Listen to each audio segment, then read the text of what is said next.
குறைந்த விலை நிறைந்த தரம் தங்கள் தேவைகள் அனைத்தும் ஒரே இடத்தில் ஜெயச்சந்திரன்.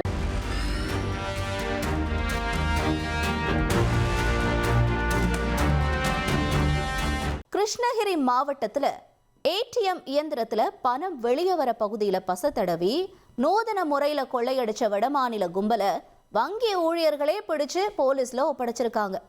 ஏடிஎம்களில் இருக்க பாதுகாப்பு குறைபாடுகளை எப்படி சரி செய்யறது என்பது குறித்து ஓய்வு பெற்ற காவல்துறை அதிகாரியினுடைய ஆலோசனையோட விவரிக்க இணைஞ்சிருக்காரு செய்தியாளர் சதீஷ் முருகன். சதீஷ் முருகன், வணக்கம். தொடர்ச்சியா நடைபெறக்கூடிய இந்த சம்பவத்திலிருந்து வரக்கூடிய வாடிக்கையாளர்கள் தப்பிப்பது எப்படி? உங்களுடைய தகவல்கள் என்ன சதீஷ் முருகன்? வணக்கம் அஞ்சலி.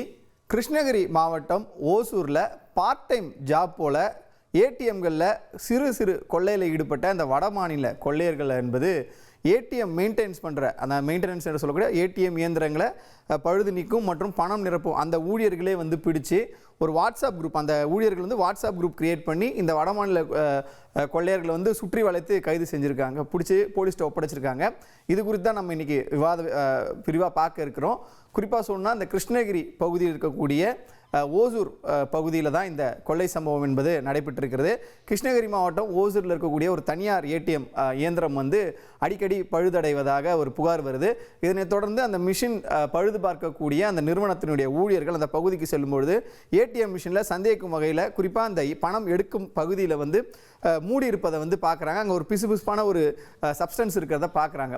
இதனை தொடர்ந்து சந்தேகம் அடைஞ்சவங்க வங்கி நிர்வாகத்திட்ட வந்து அவங்க வந்து புகார் தெரிவிக்கிறாங்க. அதற்கு பிறகு வங்கி நிர்வாகத்தோட அனுமதியோடு அந்த ஏடிஎம் மையத்தில் இருக்கக்கூடிய சிசிடிவி காட்சிகள் என்பது ஆய்வு செய்யப்படுது. அப்படி பார்த்தீங்கன்னா 2 பேர் சந்தேகிக்கும் வகையில் அந்த ஏடிஎம்குள்ளே நுழைஞ்சு பணம் வெளியே வரக்கூடிய பகுதியில் ஏதோ பண்ணுறாங்க அப்படின்றது மட்டும் தெரியுது. ஆனால் அவங்க என்ன ட்ரை பண்ணுறாங்க, என்ன பண்ணுறாங்கன்றது விவரமாக தெரியல அந்த சிசிடிவி காட்சியில். அதே போல் கையில் சில பொருட்களையும் வச்சுருக்காங்க அப்படின்றது மட்டும் தெரியுது.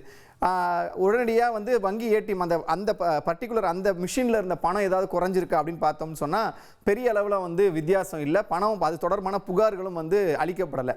இதனை ஒட்டி என்ன பண்ணுறாங்கன்னா, சரி இது வந்து பெரிய விஷயம் இல்லை, எனவே நம்மளே முதற்கட்டமாக இதை ஆய்வு செய்வோம்னு சொல்லிட்டு ஏடிஎம் மிஷின்களை மெயின்டெனன்ஸ் பண்ணுற அந்த ஊழியர்கள் என்ன பண்ணுறாங்கன்னா, இந்த சிசிடிவி காட்சிகளையும் ஒரு சில அந்த காட்சியில் இருந்த 2 பேருடைய புகைப்படத்தையும் அவர்களுக்குள்ள வாட்ஸ்அப் இருக்கக்கூடிய அந்த வாட்ஸ்அப் குழுவில் வந்து பகிர்ந்து இந்த போன்ற நபர்கள் வந்து இருந்தாங்கன்னு சொன்னால் உடனடியாக வந்து அவங்கள வந்து தெரியப்படுத்துங்க, உடனடியாக போலீஸுக்கு சொல்லுங்கள் அப்படின்ற மாதிரி சொல்லியிருக்காங்க. அந்த நிலையில் தான் பார்த்தீங்கன்னு சொன்னால் ஓசூர் பகுதியில் ஏரிக்கரை தெரு அப்படின்ற ஒரு பகுதியில் இந்தியன் ஏடிஎம்னு ஒன்று இருக்குது. அந்த ஏடிஎம்மில் இருக்கக்கூடிய பகுதிக்கு இதே போன்று அந்த ஏடிஎம் மெயின்டெனன்ஸ் பண்ணுற பணியாளர் முரளின் என்பவர் போகிறாரு. அப்போ போய் பார்க்கும்பொழுது என்னென்னா, அங்கே வந்து சந்தேகிக்கும் வகையில் ஒரு 2 பேர் நிற்கிறாங்க. உடனடியாக ஒரு வாட்ஸ்அப் குரூப் எடுத்து பார்த்துட்டு என்ன பண்ணுறாருன்னா, அந்த ஃபோட்டோஸ் யாருன்னு பார்க்குறாரு. பார்த்தா அந்த ஏற்கனவே சில நாட்களுக்கு முன்பு ஏடிஎம் கொள்ளையில் ஈடுபட்ட நபர்கள் போல் சந்தேகிக்கும் நபர் போல் இருந்துச்சு. உடனடியாக என்ன பண்ணுறாருன்னா, அந்த ஏடிஎம் ஷட்டரை உடனே மூடிட்டு போலீஸுக்கு தகவல் தெரிவிக்கிறார். இதில் உள்ள ஏடிஎம் நிலையத்திற்குள்ளே வந்து 2 பேர் மாட்டிக்கிட்டாங்க, உள்ளே இருக்காங்க. உடனடியாக போலீஸ் வந்து அந்த 2 பேரையும் பிடிக்கிறாங்க. பார்த்தா அவர்கள் வந்து வட மாநிலத்தவர்கள் போல தெரியுறாங்க. இதில் தொடர்ந்து அவங்க 2 பேரையும் தொடர்ந்து வெளியே சற்று தூரம் தள்ளி லாரியில் ஒரு நபர் இருக்கார், இவங்களோட கூட்டாளியாக இருக்கார். அவர்களையும் வந்து பிடிச்சி விசாரிக்கிறாங்க. இவங்க 3 பேரும் யாருன்னு பார்த்தீங்கன்னா, ஹரியானாவிலேருந்து வந்திருக்காங்க. கோயம்புத்தூருக்கு ஹரியானாவிலேருந்து கோயம்புத்தூருக்கு போகிற வழியில் கனரக வாகனங்களில் சரக்கு ஏற்றி செல்லக்கூடிய நபர்களாக இருக்காங்க. இவங்க என்ன பண்ணுறாங்கன்னா, இந்த மாதிரி சரக்கு ஏற்றிட்டு போகும்போது அந்தந்த பகுதிகளில் இந்த வாகனத்தை நிறுத்தி அந்த சரக்கு இறங்கும் போது குடவுனில் சரக்கு இறங்குற டைம் பார்த்தீங்கன்னா சுமார் ஒரு 8 மணி நேரத்துலேருந்து ஒரு 16 மணி நேரம் ஆகுது. ஒரு நாள் வீணாகுதுன்னு சொல்லிட்டு அந்த பகுதிகளில் பக்கத்தில் இருக்கக்கூடிய பகுதிகளில் ஏடிஎம்மில் நோட்டமிட்டு பட்ட பகல்லையே எந்த விதமான திட்டமிடலோ இல்லை வந்து நைட்டு போகணும் ஆளில்லாத அப்படிலாம் இல்லை. அந்த லோடட இறங்குற டைமில் நம்ம எவ்வளோ முடியுமோ அவ்வளோ சீக்கிரம் எல்லாத்தையும் பண்ணிடுவோம்னு சொல்லிட்டு அந்த பகுதியில் நோட்டமிட்டு அந்த ஏடிஎம் பகுதியில் இருக்கக்கூடிய பழைய மிஷின்களை தான் குறி வைக்கிறாங்க. ஏன்னா புது மிஷினில் சென்சார் இருக்குது, எனவே பணம் வெளியே வந்தாலும் உள்ளே போகாது அப்படின்ற மாதிரி வெளியே வருவதற்கான விஷயங்கள் இருந்தாலும் கூட வெளியே ஒருவேளை வருவதற்கு பணம் தடைப்பட்டுச்சுன்னா உடனடியாக சென்சார் என்ன பண்ண ஆக்டிவேட் ஆகி மீண்டும் அந்த பணம் பெட்டிக்குள்ளே போகிறதுக்கான வகைகள் வந்து புதிய மிஷினில் இருக்குது. ஆனால் பழைய மிஷினில் அப்படி கிடையாது. பணம் வெளியே வர இடத்த நீங்கள் அடைச்சிட்டிங்கன்னு சொன்னால் அந்த பணத்தை அந்த இடத்துல தான் நிற்கும். எனவே அதுக்கு ஈஸியாக நம்ம கையை விட்டு அந்த பணத்தை எடுக்கிற அளவுக்கு தான் அந்த பழைய மிஷினில் மெக்கானிசம் இருக்குது. இதை தான் இவங்க வந்து பயன்படுத்தி என்ன பண்ணுறாங்கன்னு சொன்னால், பழைய ஏடிஎம் மிஷின்களை குறி வச்சு பணம் வெளியே வரக்கூடிய பகுதிகளில் பசை தடவிடுறாங்க. ஒரு ஃபெவிக்விக்னா ஒரு 5 ரூபா சாதாரண கம்மு, அதை என்ன பண்ணுறாங்கன்னா ஒட்டிட்டு வெளியே போய் நிற்கிறாங்க. ஒரு தள்ளி நின்றுட்டு வாடிக்கையாளர் யாராவது வங்கி வாடிக்கையாளர் பணம் எடுக்க வராங்களான்னு பார்க்குறாங்க. அப்படி வந்து பணம் எடுக்க வரும்போது பணத்தை கார்டை இன்சர்ட் பண்ணி பின்னு போடுவாங்க, பணத்தை அமௌண்ட்டை செலக்ட் பண்ணுவாங்க, பணம் வந்துறது வெளியே வராது. ஆனால் அந்த வாடிக்கையாளருக்கு அக்கௌண்ட்டில் பணம் குறைஞ்சிருக்கும். சிறிது நேரம் இருந்து பார்த்துட்டு என்ன பண்ணுவாங்கன்னு சொன்னால் அவங்க அங்கேருந்து கிளம்பி வங்கிகளை போய் சரி புகார் அளிப்போம்னு சொல்லிட்டு போயிடுவாங்க. இதை பின்னாடி அந்த வாடிக்கையாளர் வெளியே போன உடனேயே இவர்கள் உள்ளே நுழைந்து ஏற்கனவே அந்த பசையை ஒட்டி வச்சுருக்கவங்க உள்ளே நுழைஞ்சு என்ன பண்ணுறாங்கன்னு சொன்னால் அவங்க இதுக்குன்னே வச்சுருக்க சிறிய அளவான ஒரு கம்பி மாதிரியான ஒரு பொருளை வச்சு அந்த பசையை நீக்கி விட்டு உள்ளே இருக்கக்கூடிய பணத்தை வந்து எடுத்து கொள்ளையில் ஈடுபட்டிருக்காங்க.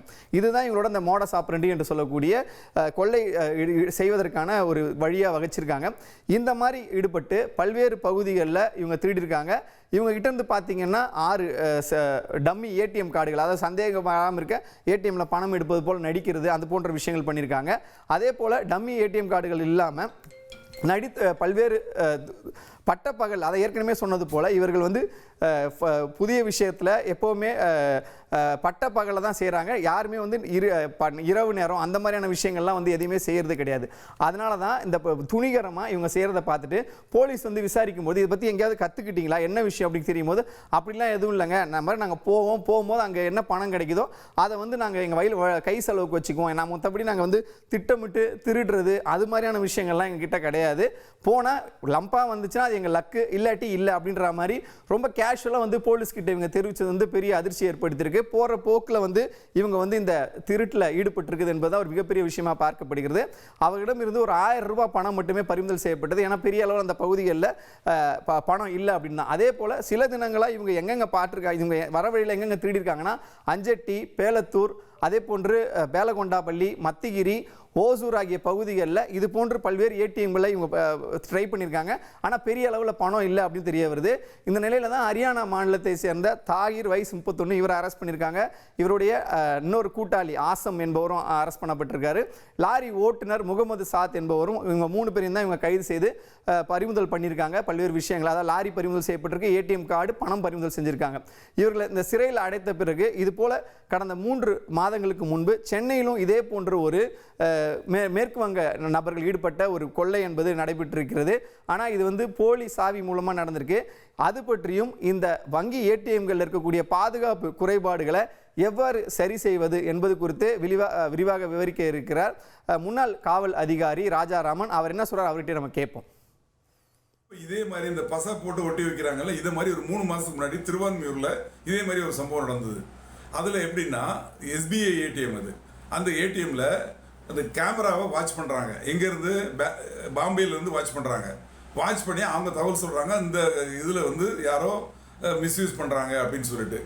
அந்த தகவல் வந்து அந்த லோக்கல் போலீஸ் ஸ்டேஷன் கொடுக்குறாங்க. போலீஸார் வந்து பார்க்குறப்போ அங்கே இதே மாதிரி பணம் வெளியே வர்ற இடத்துக்கு மிஷினில் மேல் பகுதி கீழ்ப்பகுதின்னு இருக்கும். மேல் பகுதியில் தான் பணம் வந்து உள்ளே இருக்கும். கீழ்ப்பகுதியில் வந்து அந்த பணம் வெளியே வரக்கூடிய பகுதி இருக்கும். அதுக்கு ஒரு கீ, மேலே ஒரு கீ இருக்கும். மேலே இருக்க கீ தான் முக்கியமானது, கீழே இருக்குது காமன் கீ. இந்த மாதிரி மிஷின் எங்கே இருந்தாலும் ஒரு காமன் கீ, ரிப்பேர் பண்ணுறவங்க அதை ஓப்பன் பண்ணுவாங்க. இவங்க வட இந்தியாவிலேருந்து அந்த ரிப்பேர் பண்ணுறதுல வேலை பார்த்தவங்க அந்த காமன் கீ அதை எடுத்துகிட்டு வந்து கீழே இருக்க பகுதியை ஓப்பன் பண்ணி பணம் வெளியே வரக்கூடிய பகுதியில் டேப் போட்டு ஒட்டிடுறாங்க. ஒட்டிட்டு நார்மலாக போட்டு வச்சுட்டு வந்துடுறாங்க. அப்புறம் யாரெல்லாம் பணம் எடுக்கிறாங்களோ அந்த பணம் வந்து வெளியே வராமல் உள்பக்கமாகவே விழுந்து கிடக்கும். அதுக்கப்புறமா கொஞ்சம் நேரம் கழித்து வந்து ஆள் இல்லாத சமயத்தில் வந்து பின்பக்கமாக ஓப்பன் பண்ணி அந்த கேஷை எடுத்துகிட்டு போயிடுறாங்க. இந்த கேஷை எப்போ இது மாதிரி அவங்க எடுக்க போகல நம்ம காவல்துறைக்கு ஏற்கனவே தகவல் சொன்னாலும் வாட்ச் பண்ணி மஃப்டியில் ஆட்களை போட்டு கரெக்டாக பிடிச்சிட்டாங்க. அவங்களும் இதே மாதிரி நார்த் இந்தியா கேங் தான். அதனால் ஏடிஎம்மில் கொள்ளையடிக்கிறது அப்படிங்கிறது வந்து இப்போ தொடர்ந்து நடந்துகிட்டு இருக்கு. நேயர்களே விழிப்போடு இருங்க.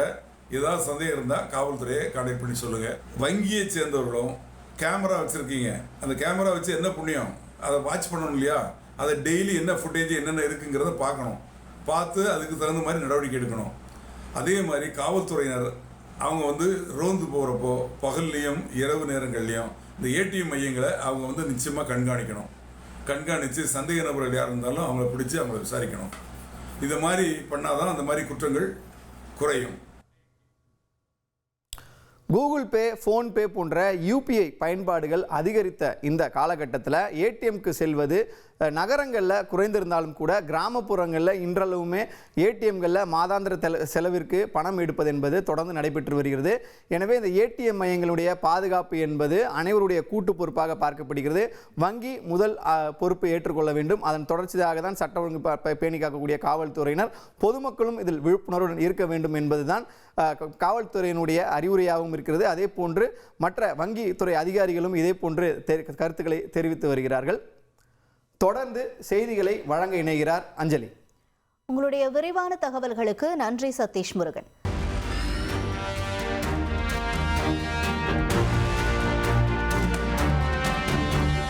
குறைந்த விலை, நிறைந்த தரம். தங்கள் தேவைகள் அனைத்தும் ஒரே இடத்தில். ஜெயச்சந்திரன்.